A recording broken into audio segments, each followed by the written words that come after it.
بسم اللہ الرحمن الرحیم۔ حضرت ابوبکر صدیق رضی اللہ تعالیٰ عنہ پر اللہ کا ڈر۔ حضرت ابوبکر صدیق رضی اللہ تعالیٰ عنہ کو جو باجماع اہل سنت انبیاء کے علاوہ تمام دنیا کے آدمیوں سے افضل ہیں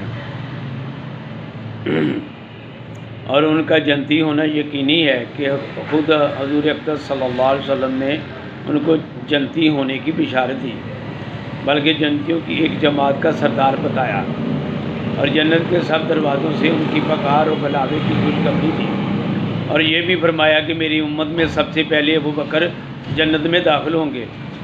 اس سب کے باوجود فرمایا کرتے کاش میں کوئی درخت ہوتا جو کاٹ دیا جاتا، کبھی فرماتے کاش میں کوئی گھاس ہوتا کہ جانور اس کو کھا لیتے، کبھی فرماتے کاش میں کسی مومن کے بدن کا بال ہوتا۔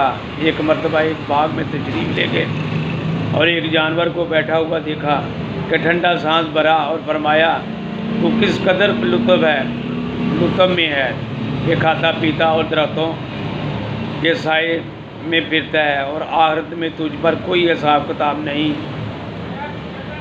کاش ابو بکر بھی تجھ جیسا ہوتا۔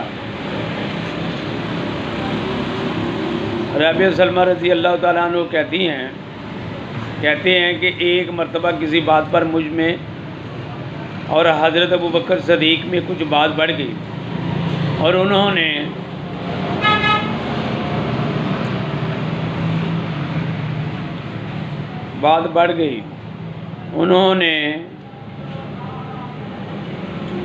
ایک مرتبہ مجھ میں حضرت ابوبکر صدیق میں کچھ بات پڑ گئی، انہوں نے مجھے کوئی سخت لفظ کہہ دیا جو مجھے ناگوارا گزرا۔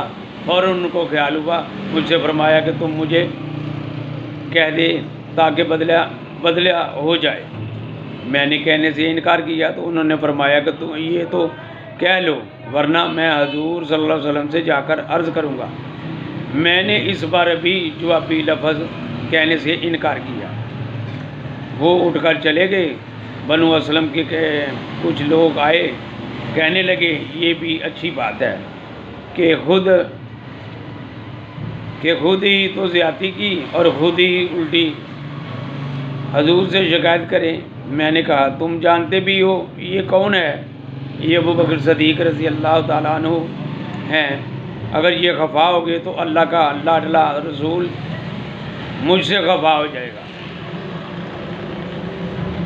اس کی خفائی سے اللہ تعالیٰ شانہ ناراض ہو جائیں گے۔ تو رابعہ کی ہلاکت میں کیا تردد ہے؟ اس کے بعد میں حضور صلی اللہ علیہ وسلم کی خدمت میں حاضر ہوا اور کس عرض کیا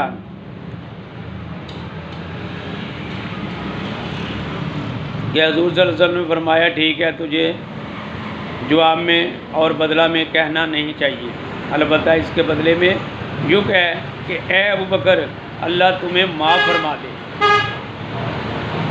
یہ ہے اللہ کا خوف۔ ایک معمولی سے کلمے میں حضرت ابوبکر صدیق رضی اللہ تعالیٰ عنہ کا بدلہ کا اس قدر فکر اور اہتمام ہوا کہ اول خود درخواست کی اور پھر حضور صلی اللہ علیہ وسلم کے واسطے سے اس کا ارادہ فرمایا کہ رابعہ رضی اللہ تعالیٰ عنہ بدلہ لے لیں۔